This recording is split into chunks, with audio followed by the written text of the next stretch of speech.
Is there an afterlife? Life after this life ends? There probably isn't a human being who hasn't asked this question at one time or another. And here's the answer. If there is a God, there is an afterlife. It's that simple. And here's why.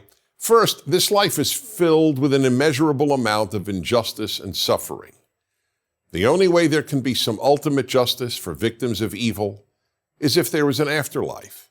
And the only way comfort is available to those who suffer unjustly, from painful disease and premature death to the death of a child, is if there is an afterlife. But such an afterlife exists only if there is a good and just God. A good and just God provides a way to compensate for all the unjust suffering in this world.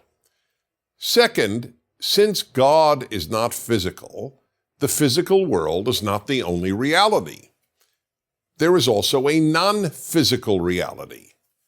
And we humans have a part of us which, being non-physical, survives the death of our body. We call it the soul.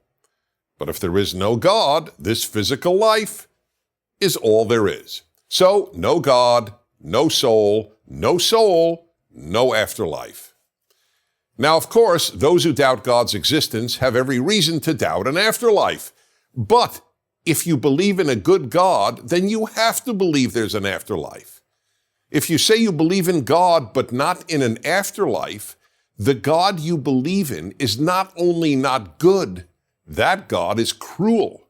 That God made a world filled with unjust suffering and just left it at that. Now, some people who don't believe in an afterlife offer their own version of immortality. I once attended a funeral where the man officiating said, "While there is no afterlife, we do live on through our good works and in the memories of loved ones." That's what a lot of people who reject an afterlife want to believe. But the idea that human beings live on through their good works or through the memories of loved ones, which generally means a person's children or grandchildren, is simply meaningless. If people live on through their good works, then children who die don't live on. The number of good works most children are even capable of is minuscule. As for babies who die, well, babies can't engage in good works at all, so I guess they just don't live on. Anyway, the truth is that bad works usually live on longer than nearly any good works. In fact, if works make us immortal, Hitler, with all the evil he did, is far more immortal than the kindest people on earth. As for living on in the memories of our children, what do we say to those who have no children? Sorry, you don't live on. Moreover, living on in anyone's memory, as beautiful as that is not the same as immortality or an afterlife. As Woody Allen put it, I don't want to achieve immortality through my work. I want to achieve it through not dying. If there's no afterlife, we don't live on. Period. Let's be honest enough to acknowledge that.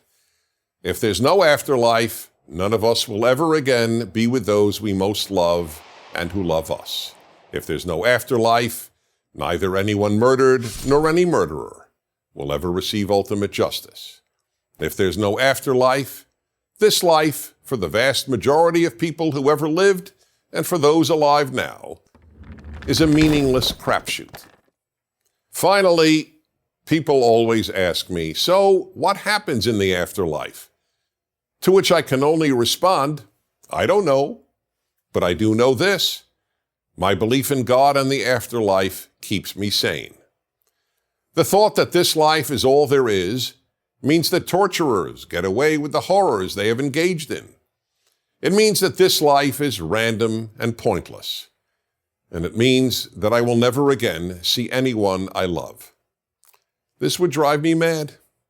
In fact, I don't see how it wouldn't drive anyone mad who cares about suffering and who loves anyone.